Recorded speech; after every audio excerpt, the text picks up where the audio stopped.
அன்னைக்கு முன்னாள் முதலமைச்சர் மறைந்த திரு கலைஞர் கருணாநிதி அவர்கள் ரொம்பவே முக்கியமான ஒரு மதிப்பு, அவர் மேலே அளவில்லாத மதிப்பு வச்சுருக்கோம், கேப்டன் மதிப்பு வச்சுருந்தாரு அப்படின்னு கூடுதல் நெருக்கத்தை காமிச்சாங்க.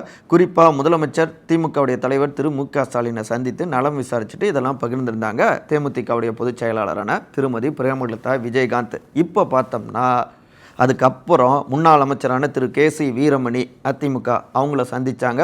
அதன் தொடர்ச்சியாக இப்போ லேட்டஸ்ட்டாக முன்னாள் முதலமைச்சர் மறைந்த செல்வி ஜெயலலிதா அவர்கள் என்னுடைய ரோல் மாடல் அப்படின்னு தெரிவிச்சிருக்காங்க. திரு சுதீஷ், பிரேமலதா விஜயகாந்த், செல்வி ஜெயலலிதா 2 பேருடைய படத்தையும் பதிவாக போட்டிருக்காருங்க.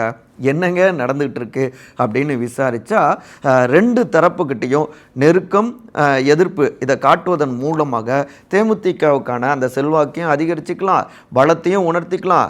இவங்களோடு நாங்கள் நெருக்கமாகிட்டால் உங்களுக்கு ஆபத்துன்னு இந்த பக்கம் காமிச்சிக்கிட்டு, அதே போல் இந்த பக்கம் நாங்கள் போயிட்டோம்னா நீங்கள் ஆளுங்கட்சியாக இருக்க முடியாது பார்த்துக்கோங்க அப்படின்னு திமுக சைட்லையும் இப்படி மாறி மாறி காட்டுவதன் மூலமாக தங்களுக்கான எம்எல்ஏக்கள் தொகுதிகளை அதிகப்படுத்திக்கலாம். அது தேமுதிகவுக்கு நன்மை தானே அப்படின்னு தான் இந்த மாதிரிலாம் ஒரு கேமை ஆடிக்கிட்டு இருக்காங்க அப்படிங்கிறாங்க கூர்ந்து கவனித்து கொண்டிருக்கிற அரசியல் விமர்சகர்கள்.